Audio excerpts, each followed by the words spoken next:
This is the Whole Care Network.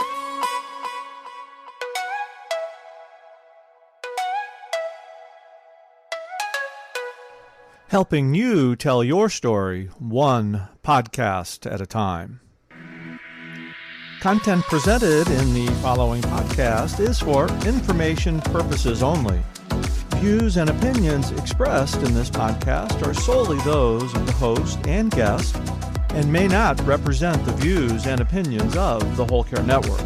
Always consult with your physician for any medical advice, and always consult with your attorney for any legal advice. And thank you for listening to the Whole Care Network.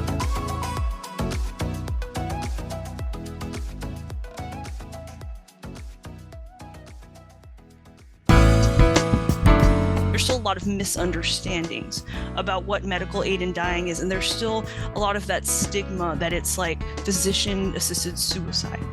Because there's so much misinformation out there, there's still some stigma attached to it for some folks. Thinking that from others being like, oh, you killed your loved one or you let them kill themselves, where it's the disease that was killing them.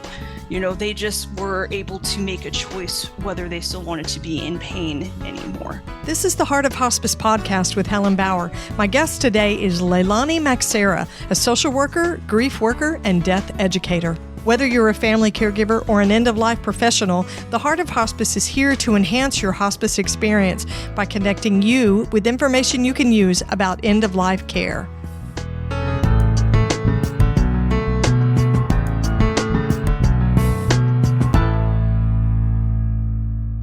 I love this conversation today with my guest, Leilani Maxera. Leilani is a licensed clinical social worker. She works in Hawaii, and she is a therapist, a death educator, and a grief worker with her own private practice. I would tell you the name of it, but I can't even get close. It's a beautiful Hawaiian word with all this meaning. I can't even get close to saying it correctly. So you have to listen to the interview to hear her say the name of her business. She has experience in harm reduction, managing a syringe exchange and an overdose prevention program. But now she's working in private practice, and she does grief support groups. She does one-on-one counseling. She does advanced care planning counseling. She also is on the board of the National Home Funeral Alliance, and she does volunteer work doing capacity evaluations for MAID patients, medical aid in dying, there in Hawaii. So she's doing a lot of great work. She's got a really great personal story that was sort of the catalyst behind her doing work inside the death space. So here's my conversation with Leilani Maxera.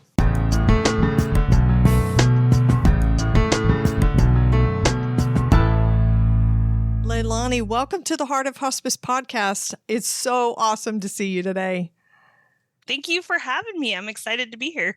So we're going to jump in because I've already given your bio, but let's do an icebreaker question so they can get to know you a little bit. Sure. I didn't send this question to Leilani, so we're putting her on the spot.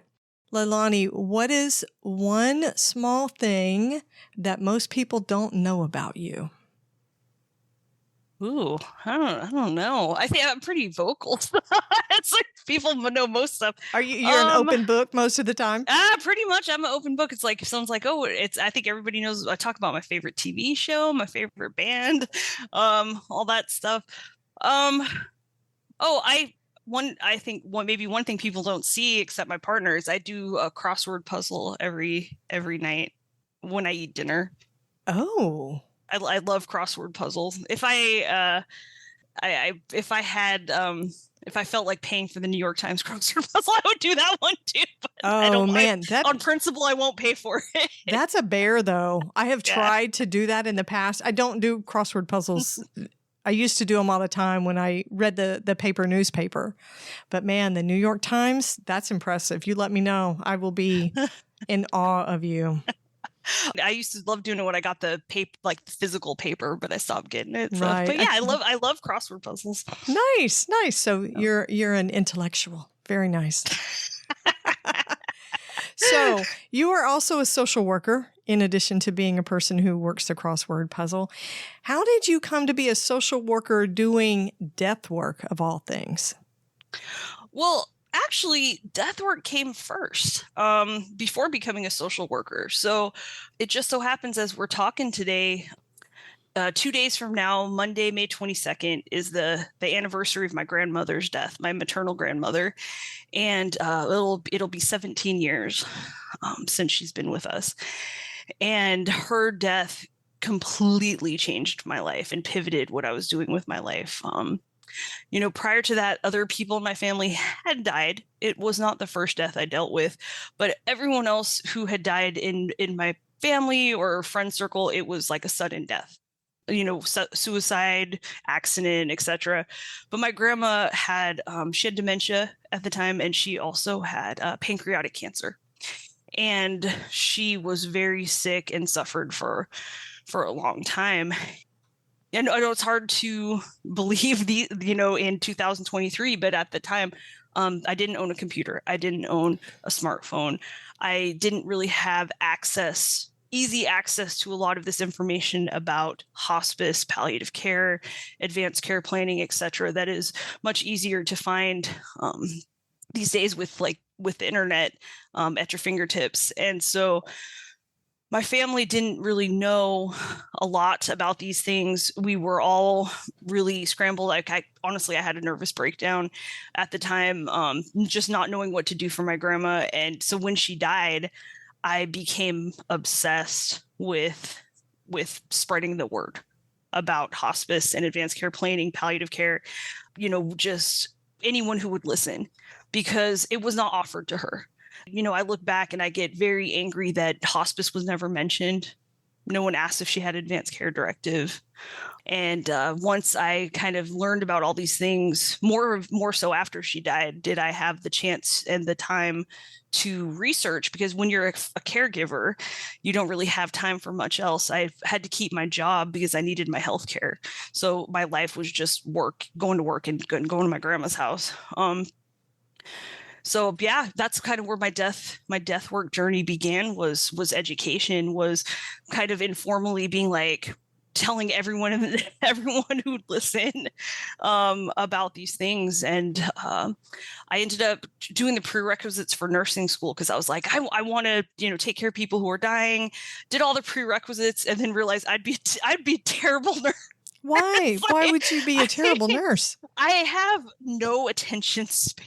I have a very short attention span, and I got really, really paranoid that I would forget I gave someone their medication or something would happen. And I just got really nervous about direct physical care.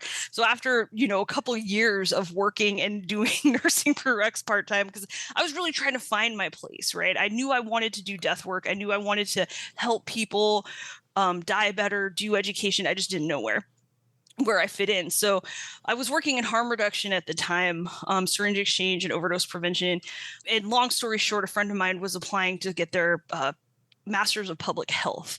And I thought that's where I can make a difference. So I ended up getting a master's of public health with emphasis in aging, and ended up after that working in California as the manager for the POLST, physician's order for life-sustaining treatment. So it was, it's so exciting to be able to have a paid job, spreading the word about advanced care planning and educating people and helping people understand that their choices at the end of life.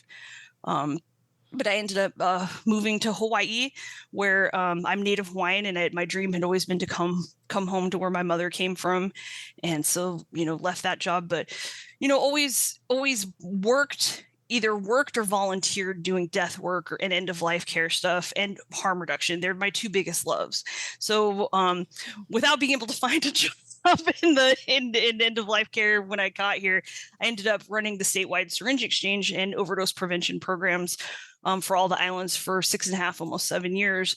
And in that time, I kept trying really hard. I loved my work, but I really was how do I work directly with people, having hard conversations, being there for them, where a master's of public health just wasn't doing that for me. So I went back to school full-time while I was working full-time to get a wow. master's of social work. And I was like, a social work degree will get me the clinical license that I need to basically build my own career. And so, at some point I decided it was time to strike out on my own, got my license. I'm a licensed clinical social worker, and I started my own business, Kaipuokaualoku, which is individual therapy, consulting, and death work. So my main focus is individual therapy, working directly with folks. But, I do support groups, grief groups, individual advanced care planning. I do advanced care planning workshops. I kind of was able to create my own thing so that I can work directly with people, do as much death care and education as possible, and help where I can. But I'll be honest, most of my death work is unpaid and volunteer. most of my paid work is therapy. So I think a lot of end of life workers would say the same, that a lot of the stuff they do is unpaid. A lot of the counseling and support that they provide. So one of the things that you also provide is you do grief support groups for families of people who have utilized MAID, medical aid in dying. Yes. So let's talk about that a bit. It's a growing movement across the United States. We're adding more and more states every year, but of course it's not legal everywhere. It's not legal here in Texas where I practice. But you have these support groups because this is a special group of people when it comes to grief needs. What do you see as far as what they need in a grief support group that's different from everybody else? Great question. So I right now actually do 2 different medical aid in dying bereavement support groups for loved ones. The one that we started here just for folks in Hawaii, it's been a little over a year now that it's been going. And how it got started was me and my colleague, Joy Rodriguez, who's an end-of-life doula here, had just kind of heard from other practitioners that there was a need for more MAID-specific grief support. And we're like, cool, let's be the people that do that and get it started. Then we heard there was a need and tried to fill it. Right. So we volunteered starting this group. It's once a month. And what we found talking with folks is several things. One is that you're correct in that it is not that widespread. There's many states that don't have it yet, and because it's not, there's still a lot of misunderstandings about what medical aid in dying is, and there's still a lot of that stigma that it's like physician-assisted suicide. Right, Dr. Kevorkian. Yeah, and because there's so much misinformation out there, there's still some stigma attached to it for some folks. Thinking that from others being like, oh, you killed your loved one or you let them kill themselves, where it's the disease that was killing them. They just were able to make a choice whether they still wanted to be in pain anymore. Right. But the disease itself is what was killing them, the people who made this choice. And so, yes, hospices have support groups. There's other support groups out there for bereaved loved ones that folks can go to, but this is a space where they could talk very freely about the choice that their loved one made without feeling like they will be judged, and talk with other people who have understanding of their very specific situation. They don't have to explain themselves, And then another thing that has come up, is even guilt. It's a different kind of guilt, knowing the time of somebody's death, knowing when it's going to happen, and that should I have stopped it? This is what they wanted, but feeling like I wanted my person still to be here. Right. So kind of that juggling of emotions of like knowing that that person made a choice with what they wanted to do with their death, but what could have been done differently? Am I at fault in some way for being supportive of this? Would they still be here if I wasn't supportive? So like a lot of different complicated emotions come up that are very specific to folks who've gone through the MAID process. And so like I said, we just wanted to create that space where people could speak freely with each other and understand what each other went through.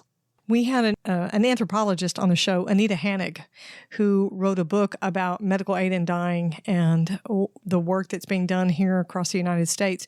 And she said that some of the family members that she talked with didn't share the mechanism of how their person died, their loved one, even with friends, especially not with coworkers in more casual relationships, but even with friends, because they were scared of the judgment and the comments and the lack of support that they were going to get. That must be incredibly isolating for these family members. Yeah, I've seen kind of both extremes of that. In terms of, Joy and I just hosted a panel with some of the members of our Hawaii bereavement group, because we also started one nationally as well over Zoom. But the Hawaii specific one, we had folks who in talking, they really wanted to tell their stories. They wanted to share their stories as far and wide as possible so that they could help educate others and know that they weren't alone, and kind of answer to things like that. Like, it's okay. There's other people out there. Let's speak freely about this and maybe help squash that stigma as well. And so, we just hosted a panel with 5 people telling their stories recently, and it went very well. Like 100 and almost 140 people RSVP'd. So, the people are hungry to hear these personal stories, because because of the stigma, a lot of people aren't out there telling their stories. And so I'm very proud of those folks. And also at the same time, we do have people that come to our group that, don't want to tell anyone publicly, that, even some friends and family don't know how their loved one died. And that's okay too, because that's where they're at. They're in a different place where they're not getting that same support in their personal life that they're getting in this group. And there's no judgment on them for not sharing their stories, because, they're doing what they can to get through the situation without the love and support that they should be getting. Grief is hard enough as it is.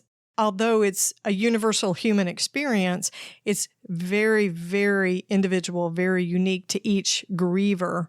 Even, 2 daughters grieving the same parent, 2 siblings grieving the same sibling.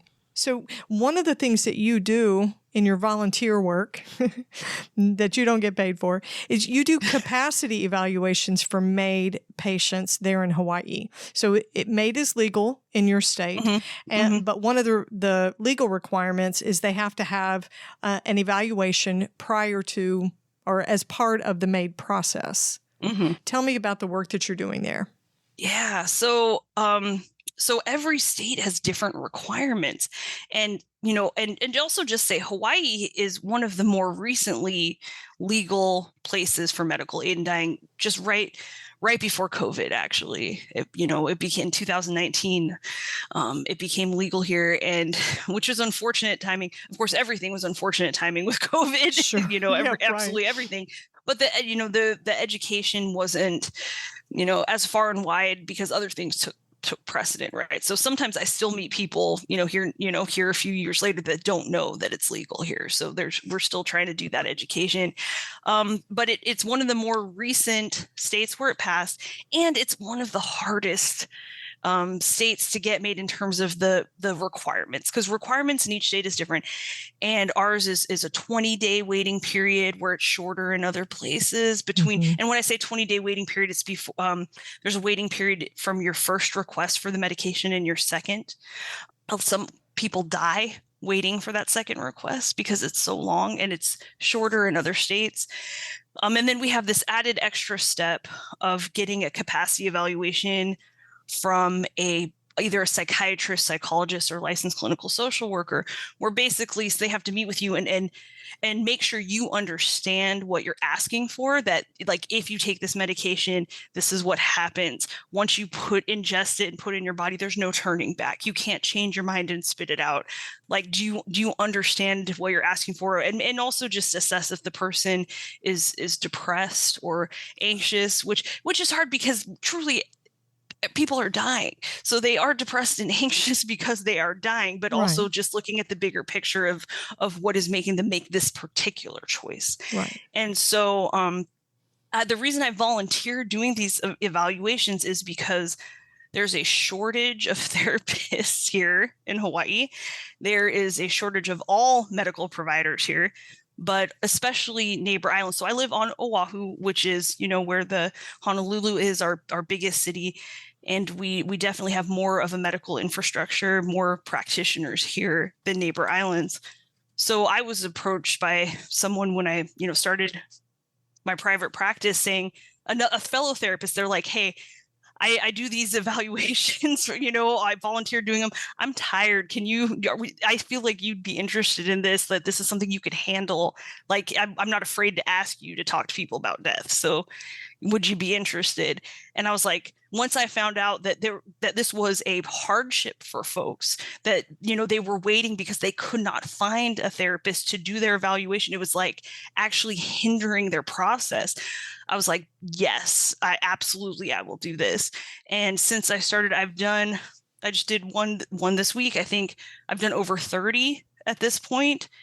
Your doctors just contact me. They're like, here's the info on this person. This is, what they're diagnosed with. This is where they're in the process. Can you talk to them? And so because I'm able to do telehealth and meet with folks over Zoom, I'm able to serve people on other islands who otherwise wouldn't be able to find somebody on island to do their evaluation. But this is not for people that are outside of your state, right? This is state specific for Hawaii. Yeah, the law itself is specific for our state that even requires this evaluation, because I don't know that any other state does right now. I think there was at least one, but I don't know if they do anymore. So not only is it just a requirement here, but yes, I can only do this I can only practice within my license, which is in the state of Hawaii. Got it. It's interesting work. Yeah, the waiting periods are problematic for patients that are getting close to the end of life and they want to utilize MAID. So sometimes the red tape trips us up quite a bit. Yeah. I mean, it's just kind of, it goes for hospice too, that it's introduced too late for folks. People are afraid to talk about it. They want to do everything they can before they talk about hospice. Sometimes doctors that are not prepared to just like let folks go and, people enroll in hospice. I used to be a hospice volunteer, and the first person that ever assigned to me, the person died before I could even meet them. They died within 24 hours of being enrolled in hospice, right? So we're really introducing these things late in the game and not giving people the chance to get the services that would truly benefit them at the end of life. Absolutely true. It's we're swimming upstream like on that one. It's something we fight against every day, work to correct. We just don't have those conversations. The advanced care planning conversations don't happen as early as they should, as far upstream as they should inside the healthcare system. Yeah. And I had a boss that used to say, everybody's job is nobody's job. Meaning if you have not assigned that particular task, it's not going to get done. And I think that's sort of what advanced care planning ends up being, because really it is everybody's job. It's not just a nurse. It's not just a social worker. It's not just a chaplain. It's not just the physician. We all need to be teaching and reinforcing and continuing to have, more than one conversation. Consequently, nobody does it because they figure another discipline's taking care of it. So we're not going to fix that problem in one podcast. I think that's a whole nother show, but so you have another, a passion project that you're involved in. You're on the board of the National Home Funeral Alliance. Yes. Oh, it is a passion project. Yes. I love the doing NHFA. Amazing work. So let's talk about home funerals. And you guys have actually just released a new resource this week. Yes. Super proud. Yeah. So let's talk about your work there and what the National Home Funeral Alliance does. Yeah, I would love to. Well, first of all, I always say this on the board that when I'm doing talks for us and stuff, I might be the only person who's like this obsessed with home funerals and a huge advocate for them who's never had a home funeral or been to one. Like I talk about them constantly, educating people about it, and I've never been to one myself. Really? So yeah. Oh, I hope to someday. But once I heard that they were an option, it's kind of like what I was talking earlier. It's like once I learned about hospice, it's like I got to tell everybody about hospice. Right. Right. Once I learned about advanced care plans, like I got to let everyone know. I'd never even knew home funerals existed, never heard of them. And basically for folks out there, home funeral is just basically what it sounds like. It's a vigil and funeral that you can have in the community, that it is absolutely legal to take care of our own dead. It's the laws different in every state. You got to look into your local laws, because a few states have requirements that on some level you have to have a licensed funeral director involved, whether it be transport, paperwork, etc. But all the law in every state's different. But in every state, on some level, it is legal to take care of your own loved ones and take care of your own dead in your community. And so when I found out about that, I was like, no, what? Wait, what? How come I never heard of this? And I got so excited. So that was about 10 years ago. I first heard about home funerals, and I had gone through a death doula and home funeral guide course with Jerry Grace Lyons, final passages in Sebastopol, California at the time. And I was just like so just enamored with the idea of being able to take care of your own dead and make those choices and keep somebody's body, lying in honor at home for a few days, so people could really sit with the idea of their death and be together. And so I got really excited about spreading the word about home funerals, and so got involved with the home funeral, National Home Funeral Alliance, on the periphery back then. And then, COVID hit, and I wasn't never on the board of an organization before, first time, and COVID hit, and I was still working, in person full time, because I ran a syringe exchange. Not like that can go away, obviously. During COVID, people still needed that. But I was approached by our then president to like, oh, we have a board opening. Would you like to join? And I was ecstatic. My 3-year term is up in October. Super, super sad to be leaving. But for anyone listening out there, we are looking for new board members. So if you are excited about home funerals, please, please, please contact us. We need some new folks on the board. And one of the, we took a very public pause during COVID, because we were looking at our materials and looking at the offerings that we had to the public. And also, I'm so sorry to back up, the National Home Funeral Alliance is basically, an educational home for home funerals. Like there's, we have a paid admin staff right now, but besides that, it's all volunteer board, all volunteers. And it's just to get the word out, educate, help people connect with each other and with the home funeral guides, etc. And so just basically your hub, trying to be the hub of home funeral education. We took a very public pause, because in looking at all of our educational materials, well, like, we need to update this, we need to do this. And we just felt this like urgency, right? Well, a lot of times urgency is false. You got to take a step back and look at the bigger picture instead of like grinding to like get stuff done. Because in taking a step back, we realized that a lot of the materials of the org that were out in the world did not align with the current board's views of some things. Like, for example, at the time, there was a lot of stuff out there was kind of us versus them with like funeral directors, right. Like embalming, your average funeral home, they're out for money, or like just lots of like, there's a lot of negative language out there, when truly there's a lot of funeral directors and funeral homes that have embraced home funerals as another alternative to offer the people that they serve, and work together with folks, to let them have a choice. So, and we don't want to be anti-embalming. I mean, yes, embalming has a lot of negative stuff it puts in, can put into the environment when you bury a body. And also that is a choice people deserve to make. And there's reasons they make that choice, right? So we really wanted to update the language and kind of change the vibe of like inclusiveness, but also inclusiveness around race, race and ethnicity, gender, body type. We had some language in some of our educational materials that was like, not really conducive to talking about like larger bodies, when you're handling them and moving them. And so, so we decided to take a pause to take a step back and really reevaluate our work on our educational materials. And in doing so, we decided to come out with a free home funeral guidebook for the community that anybody who wanted to have a home funeral and knew nothing about it could pick up this resource and just do it. And do it themselves and have what they needed. Because like I said, our older materials we really wanted to update, and they all weren't all inclusive of like you could just do it. There's pieces here, pieces there, body care here, like law here, but it was just all encompassing, all in one resource. And also it's by donation. You can put $0 donation, get it for free. We wanted to make sure if people didn't have money to access this information, that it was available for free. Now, there's courses out there people teach on home funerals that are like $500, $1,000, and they're still going to exist. And people who want to take a class will still take it.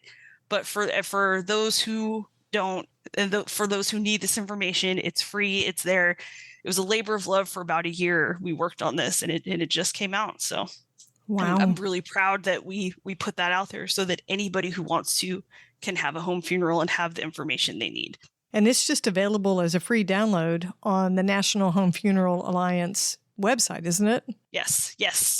You, of course, donations welcome, but you put in $0 for your donation, you're still going to get it. Yep. Right. It's available to everybody.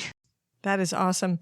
I'm intrigued by home funerals, and we've talked about them on the podcast. We had your director to come and be a guest, but I've never participated in one myself. Yeah. But I will say this to our hospice folks, end of life workers that are listening to the podcast.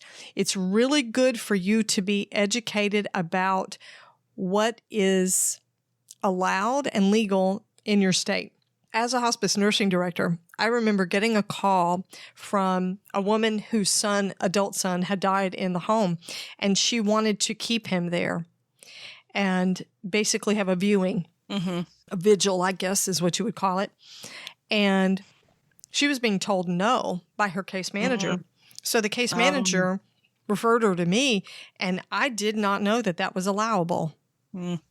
I did not know, and I felt very ill-equipped. I ended up having to call a funeral director that I knew in the area, and of course, he was very anti-home funeral.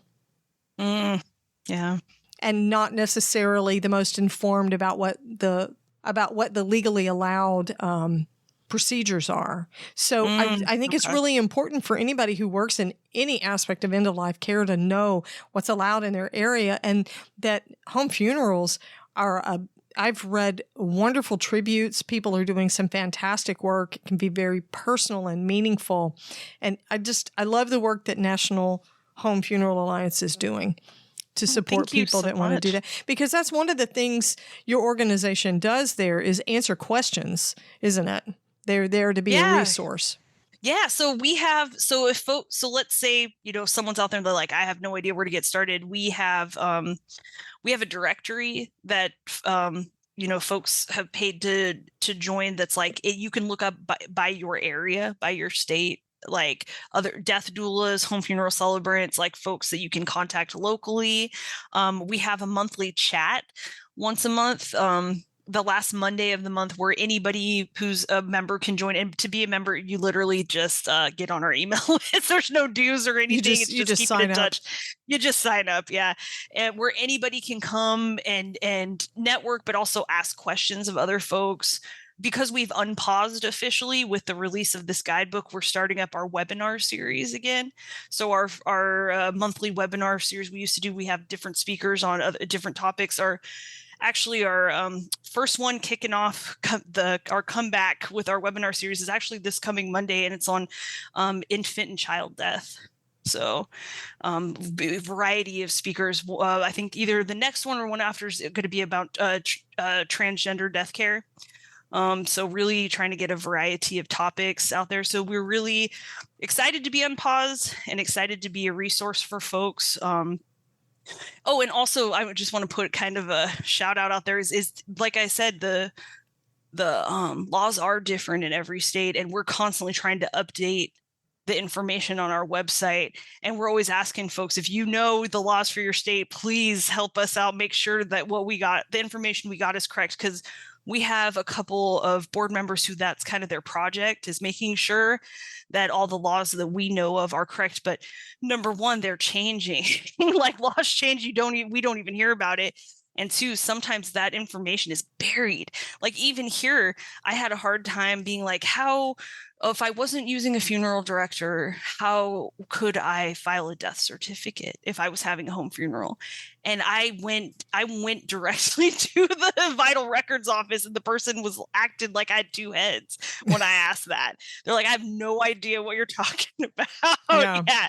But like even going in person and talking to someone, I couldn't get that information, right? So we're constantly trying to do our research, but we could always use the help. So if you're in a state where, if you look at our website and see, no, you don't got the right info for my state, or something's missing, please let us know, because it's a labor of love to be updating that. Well, I'm going to make sure I put a link to the website in the show notes so that folks will be able to go into the National Home Funeral Alliance website and see all the new stuff that you guys are launching now that things are rolling again. Thank you. So let's we're going to get really personal now with this question. You have a deer in the headlights.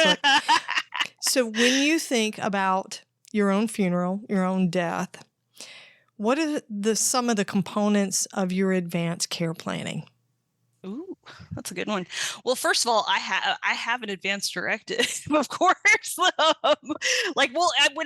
shouldn't even say of course, because I remember doing a in-service at a hospice once, and I asked everyone in the room, there's like 30 people, how many of you have an advanced directive? And like barely anybody did. And I was like, oh, we got to practice what we preach, you know? Oh yeah. And I can't say anything. I won't throw any stones about that, because mine is not complete, but it's kind of like the advanced care planning walk of shame.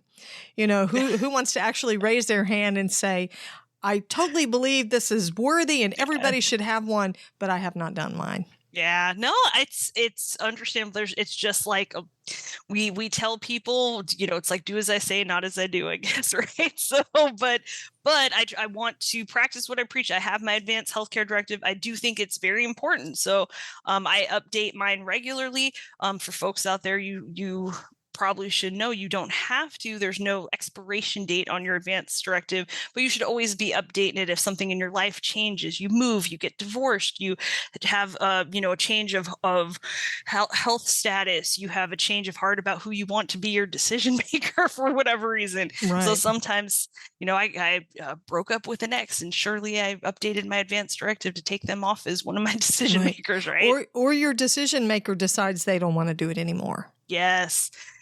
And I also, more depressing, I had a conversation with someone recently like, oh, I got to update my advanced directive. Both my decision makers have died recently, so even that, if something happened to them, there'd be nobody to call. Right. So just always taking a look at what you got in writing and updating it when can. But, so I have my advanced directive, going back to that, and feel very strongly about my decisions and my decision makers. My two best friends, I've chosen very specifically. One is a nurse, and so she knows all the medical stuff, ins and outs. And my other decision maker is my best friend since high school, is a hard ass. And so if any of my family came along trying to question any decision, she would be like, nope. So very, very purposeful decision on that one, which I always tell folks, if you have a difficult family or you have family members you're estranged from that might try to come in at the last minute and muck up decision making, if something happened to you, make sure you have, definitely 100% make sure you have your advanced directive with somebody named who is going to be able to speak for you. Absolutely. That advocate, you say hard ass, and what I hear is sheepdog. Yeah. You need that sheepdog that's going to say, this is what she wanted. We're not going to do it any other way. Yep. Yeah. Somebody who's not going to compromise on the values that you set out. I like that. Exactly. And we've had, I always say the most important part of picking your decision maker is actually having the conversation with them. Because if you pick somebody and you don't tell them, number one, that is not a good sign. Yeah, That is that's not a really good not cool. scene. When when you die and they're like, what? And they get a phone call, they're confused what's going on. But also that they know exactly what you want and are willing to carry it out. Because you're right, some people might not be willing to carry out decisions you would like. So I've been very, very specific with the two people who are my decision makers, very upfront, exactly what I want. We've had many conversations. They probably are sick of having death conversations with me, honestly. That's the problem. That's the problem with being a medical power of attorney or a decision maker for somebody who works in death care. You're going to have so many conversations till you're like, okay, just go ahead and die already now because I'm so tired of talking about it with you. Yeah. No, they're definitely not as excited about me to have these conversations, but I think it's important. They know I think it's important and they love me enough to listen, I guess. But to go back, like I have my advanced care directive in place. It's in my medical record as it should be. So it's easily accessible by my medical providers. I got a copy easy to find at home. So got that all squared away. But in general, also little things, I have a playlist for my funeral already made out. I love music. Music is very important to me. So a long time ago, I used to, it's defunct now because, I'm old enough that it was a CD exchange and it's like who burns CDs now? Oh man. I used to do a CD exchange back in the day and I'd pick a different theme every year. That's like chiseling in a stone tablet or something. For folks now, again, like younger people, I guess it is. Yeah. And I'd pick a different theme every year of like, that I'd give to people and like make a mix CD based on this theme. And one year it was a funeral playlist and I got the idea back then and I thought it was a fun exercise, but then I take it very seriously. I've upped now, of course, I don't burn CDs. I have a playlist on my computer that it makes it easier to update too. And I have updated it every once in a while where a song I hear and I'm like, oh, that's the one. Gotta keep that one. But yeah, it's all music I would like played if I had a home funeral or vigil or memorial where folks will come together. I guess I really had to make my own too, because nobody I know likes the same music as me. Also, so if I didn't make it, nobody else would. Your advanced care planning is all about you. So do you want a home funeral? I would love to have one if possible. I definitely would, of course it depends on the circumstances. I think a hard thing for me is while, I've lived in Hawaii for 9 years and I've made some community here. My closest loved ones are still on the continent, and in California. So I think that's the people who would most likely be the ones that would help me carry out a home funeral and want that are not here. And the logistics of flying across the ocean, getting here in time, it would make it more difficult. So previously, a friend of mine who was a former board member of the National Home Funeral Alliance lived here. And she has since moved, but when she lived here, I was like, okay, you live here. So you're going to plan my home funeral if I die. They're like, yes. And then they moved. So that is a plan I have to kind of reconsider because the current apartment I live in is very small, and you can have a home funeral in a small space and you can also have it not in a home, right? You can, you have it in a church, or you can have it in a veterans hall or, community space. Like you can have a community-based funeral, not just in the home. But, I think about my resources and what I have access to. My apartment is probably the most likely scenario. And I don't, and I have to think of considerations like I don't have air conditioning.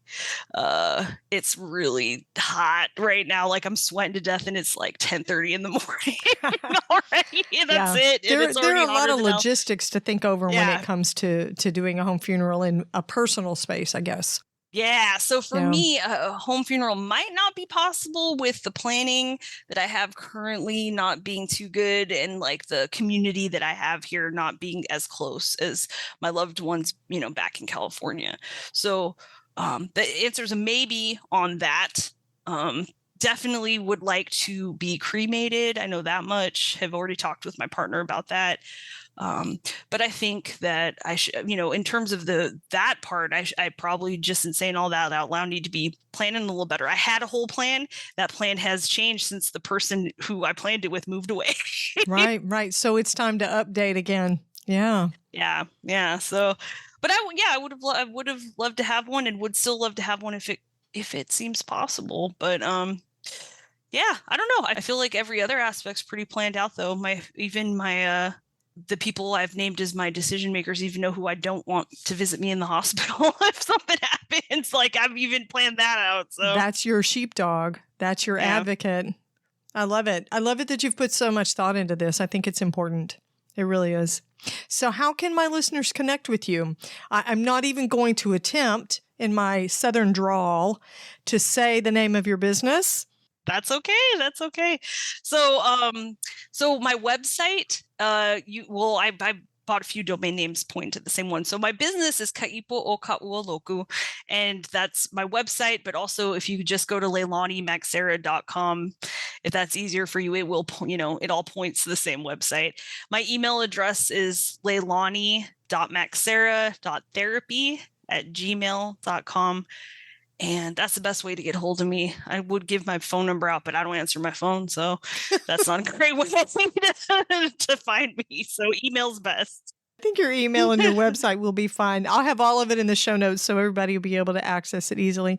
And Leilani, thank you so much for talking with me today. You're a breath of fresh air, and I just love the work that you're doing. Thank you so much. I really appreciate that you wanted to talk with me today. It was fun. Thank you.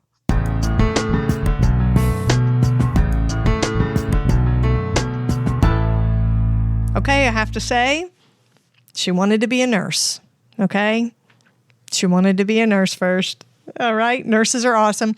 But she became a social worker, and now she works in private practice. I love the work that she's doing to support family members of people who have utilized medical aid in dying. So important. Their bereavement needs are different. Their grief is special. It has unique aspects. And it's great that she and Joy Rodriguez are working to support that group of people.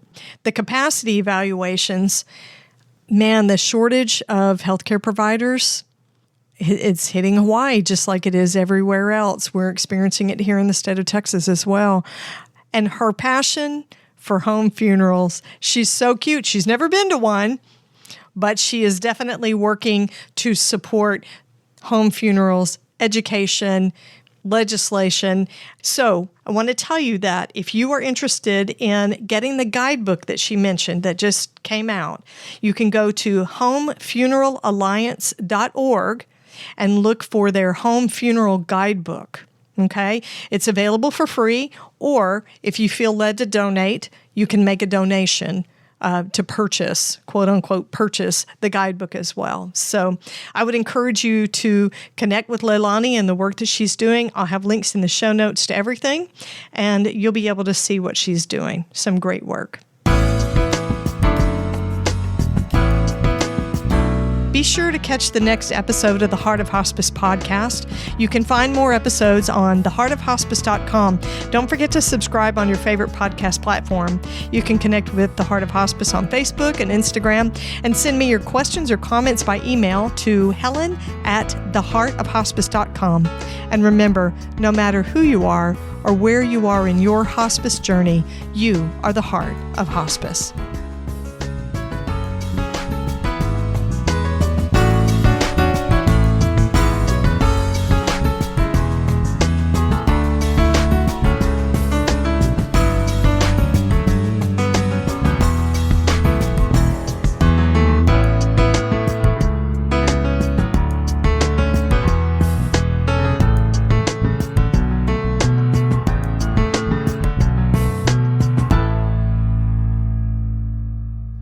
This is the Whole Care Network.